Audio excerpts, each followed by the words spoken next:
बता दूं कि 2017 में एक ट्रेलर आया मूवी का, जिसका मूवी का नाम था ग्रे स्टेट। अब इसमें क्या नया है? नया ये था कि जब ये मूवी रिलीज होने वाली थी उसके कुछ टाइम पहले ही डेविड क्लोरी को उसकी वाइफ और उसके बच्चे के साथ गोली मार दी गई। रीज़न रहा होगा कि एक डायरेक्टर को उसकी बेटी और वाइफ के साथ मार दिया जाता है मूवी के रिलीज होने से पहले, और वो मूवी नहीं बनती है। ऐसा क्या दिखाना चाहते थे डेविड उस मूवी के अंदर जो 2017 में आनी थी? लेकिन उसका ट्रेलर ज़रूर आया था और उस ट्रेलर के अंदर ऐसा कुछ दिखाया ज़रूर था जिसमें बताया गया था कि आने वाले टाइम के अंदर लोग एक दूसरे के पास जाने से थोड़ा डरेंगे, यानी कि सोशल डिस्टेंसिंग मेंटेन करेंगे। लोगों को एक घर में कैद कर दिया जाएगा, यानी कि लॉकडाउन होगा।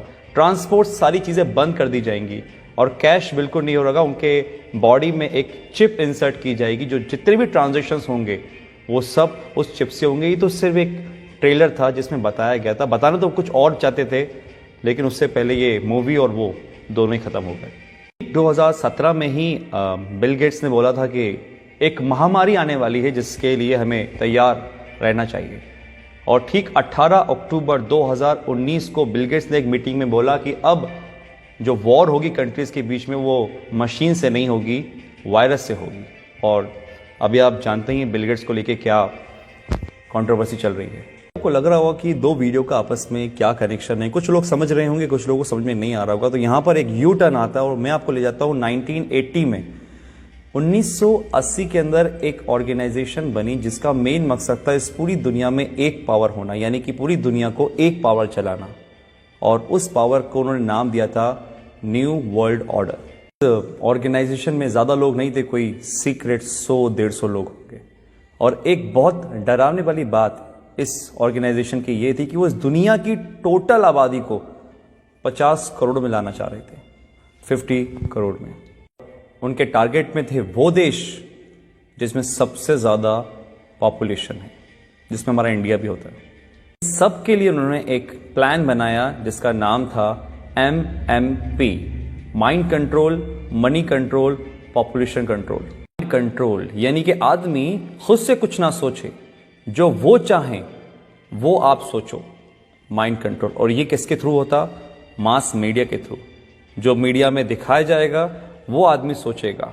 और एक कल्चर ऑफ फेयर, यानी कि एक डर का माहौल बनाना, क्योंकि डर एक ऐसी चीज है जो अगर दिमाग में बिठा दी जाए किसी की तो इतनी आसानी से निकलती नहीं है। और वो ऐसा हुआ है। आज बहुत से लोगों का माइंड कंट्रोल करती है मीडिया, जो वो बोलती है वो आप मानते हो। और कल्चर ऑफ फेयर, डर का माहौल, ये तो आपने देख ही रहा है जो आजकल चल रहा है। कंट्रोल यानी कि आदमी जितना हो सकता है लेस कैश, कैशलेस, या जितना हो सकता है टोटली डिजिटल। और वो आपके सामने ही है। आज हमारी डिजिटल करेंसी किस तरीके से बढ़ रही है आपको पता ही है। पॉपुलेशन कंट्रोल, और वो कैसे होगी? जिस देश की आबादी बहुत ज़्यादा, जहाँ पे बहुत सारे लोग हैं, क्योंकि एक देश की ताकत उसके लोग ही होते हैं, वहाँ की पॉपुलेशन नहीं होती है। तो उस पॉपुलेशन को कम करना, और आप कम करने का मतलब आई थिंक तो समझ चुके होंगे कि मैं क्या बोलना चाह रहा हूँ। इतनी बड़ी ऑर्गेनाइजेशन चला रहा है, कौन ये सब कर रहा है, ये सब आपको आने वाले टाइम में अंदर पता चल जाएगा। क्योंकि आने वाले टाइम में सिर्फ दो लोग रहेंगे, एक वो जो काम करेंगे, एक वो जो काम करवाएंगे। अगर मैं इसको स्ट्रेट फॉरवर्ड बोलूं तो राजा और गुलाम।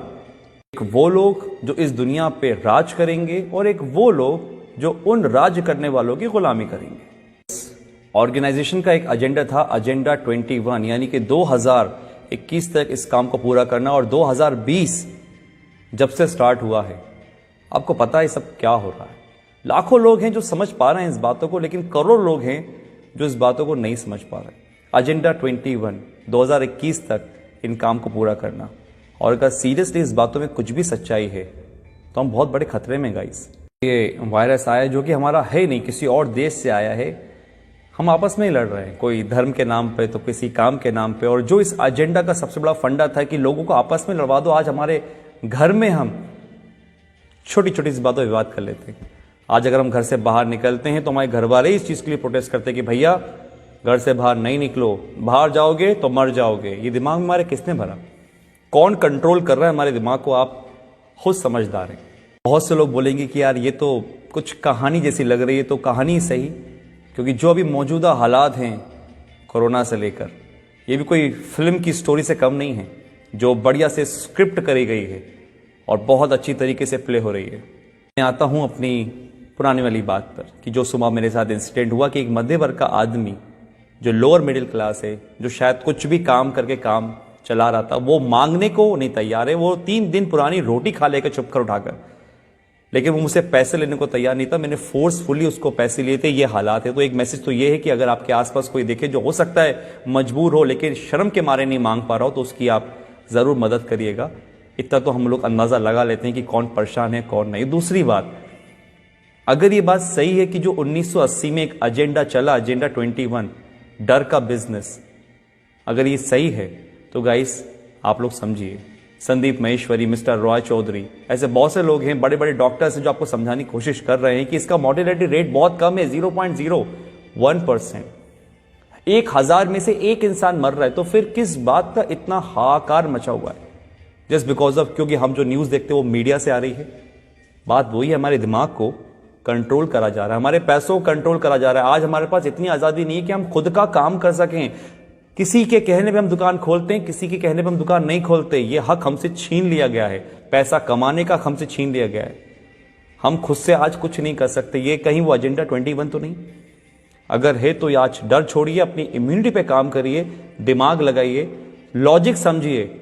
मीडिया क्या बोलती है वो नहीं, आप ये समझिए कि दूसरे जो लोग, लाखों लोग समझ रहे हैं लॉजिकल बात को, उसको पकड़िए, ठंडे दिमाग से सोचिए और फिर फैसला कीजिए कि आपको क्या करना है।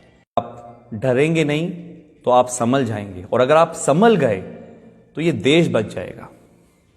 Thank you.